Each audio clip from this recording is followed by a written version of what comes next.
नमस्कार. विज्ञान धर्म विश्वमंडळातर्फे कहत कबीर या मालिकेतील आजचा शेवटचा भाग प्रसारित होत आहे. पण एक शेवटचा दोहा पाहू आणि आज आपण इथे थांबू. संत कबीर काय म्हणतायत ते म्हणतात, भीमा के तट निकट पंढरपूर अजब क्षेत्र सुखदाई. भीमा के तट निकट पंढरपूर अजब क्षेत्र सुखदाई. ताल बिन मृदुंग बजावत ताल बिन मृदुंग बजावत संतन की बादशाही. ताल बिन मृदुंग बजावत संतन की बादशाही. फार सुंदर दोहा आहे हा. संत कबीर जेव्हा प्रवास करत करत महाराष्ट्रात आले होते तेव्हा ते पंढरपुरात सुद्धा गेले होते. पंढरपुरात त्याने विविध संत महंत मंडळी यांची भेट घेतली. पांडुरंगाचं दर्शन संत कबीरांना तिकडे झालेलं आहे. म्हणून पंढरपुराचा महिमा वर्णन करताना सुद्धा ते दोहा लिहितात. त्याच्यात त्याने म्हटलं, भीमा के तट निकट पंढरपूर. पंढरपूर कुठे आहे तर चंद्रभागेच्या भीवरेच्या म्हणजे भीमाच्या काठावर आहे, भीमा नदीच्या. अवजव आहे ते क्षेत्र आणि कसे सुखदायी, सुख देणारं असं क्षेत्र. ताल बिन मृदुंग बजावत संतन की बादशाही. संतन की बादशाही म्हणजे तिथे संतांचं हुकूमत आहे. हुकूमत म्हणजे चांगल्या अर्थी. संत सर्व तिथे आहेत दर्शनाला आलेले. आणि ताल बिन मृदुंग, तालाशिवाय मृदुंग वाजवता येत म्हणजे काय, अनाहत नाद तिथे उत्पन्न झालेला आहे. अनाहत नाद असा की जो कुठल्याही आघाताशिवाय उत्पन्न होतो, त्याला म्हणतात अनाहत नाद. इतकं त्यांचं सामर्थ्य होतं की तिथे अनाहत नाद उत्पन्न झाला आहे. म्हणून ते म्हणतात, ताल बिन मृदुंग बजावत संतन की बादशाही. इतकं सुंदर वर्णन पंढरपुराचं. आणि पंढरपुरात तिथे विठ्ठल दर्शनाला जमलेल्या सर्व संतांचं केलेलं आहे. पहा पुढचा म्हणतायत दोहा. तेच लिहितात, छोड दिया वैकुंठ, छोड दिया वैकुंठ हरी भाव भगत का भूखा. छोड दिया वैकुंठ हरी भाव भगत का भूखा.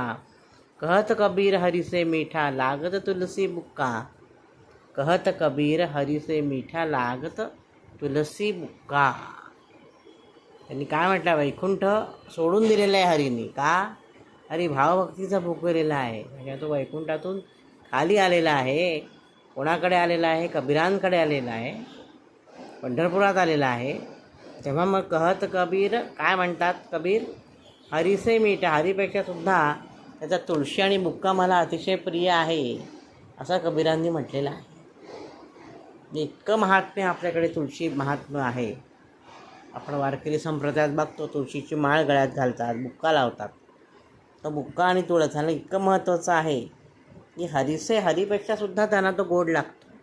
गोड लागतो म्हणजे आवडतो. तुळशी आणि बुक्का अतिशय पवित्र अशा या दोन वस्तू ज्या विठ्ठलाच्या चरणांपाशी चरणांगावर असतात, चरणांवर असतात, आपल्याला माहिती. आणि अशा प्रकारे हे संत कबीर यांनी पूर्ण भारत भ्रमण केलेलं आहे. आणि ते महाराष्ट्रात पंढरपुरात येऊन विठ्ठलाचं दर्शन घेऊन गेले आहे. म्हणून अशा प्रकारचे दोहे रचणं शक्य झालेलं आहे त्याला. ते म्हणतात की छोड द्या वैकुंठ, वैकुंठ सोडून हा खाली आलेला आहे हरी. कारण भावभक्तीची त्याला भूक आहे. भक्तीची आवड भारी प्रभूला, भक्तीची आवड भारी. रुक्मिणीच्या एका तुळशी दळाने तुळीला गिरीधारी. भक्तीची आवड भारी प्रभूला, भक्तीची आवड भारी. सगळी आवड कशाची आहे तर भक्तीची आहे. त्याच्यामुळे भगवंताला फक्त भक्ती आवडते. पत्रम पुष्पम फलम तोयम यो मे भक्त्या प्रयच्छति असं म्हटलेलं आहे भगवद्गीतेत कृष्णाला. भक्त्या या शब्दाखाली अंडरलाईन. पत्रम पुष्पम फलम तोयम म्हणजे पानं, फुलं, फळं आणि पाणी हे मला तुम्ही द्या असं म्हणतायत. पण भक्ती पाहिजे. भक्तीशिवाय कशालाही अर्थ नाही. सर्व काही मातीमूल आहे. म्हणून भक्तीची आवड भारी आणि पत्रम पुष्पम फलम तोयम यो मे भक्त्या प्रयच्छति. भक्तीचा त्याच्यावर शिक्का उमटला गेला पाहिजे या सर्व गोष्टी. ठीक आहे, तर मग आजच्या भागात आपण इथे थांबूया. आणि आज आता संत कबीर जयंती आहे. त्यानिमित्त संत कबीरांच्या छान छान दोह्यांचा आपण आस्वाद घेतला.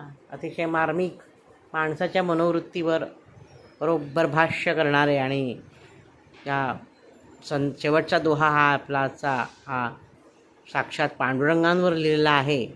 कारण आता पुढील महिन्यात लवकरच आषाढी एकादशी सुरू होईल, वारी जाईल, दिंडी जाईल, चातुर्मास सुरू होईल.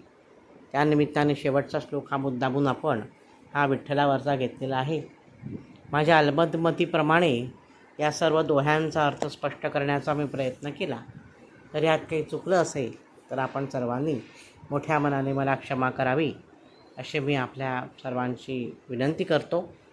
आणि आज आता इथे थांबतो आणि कहत कबीर ही मालिका पूर्ण झाली असं मी आज जाहीर करतो. धन्यवाद. शुभम भवतु.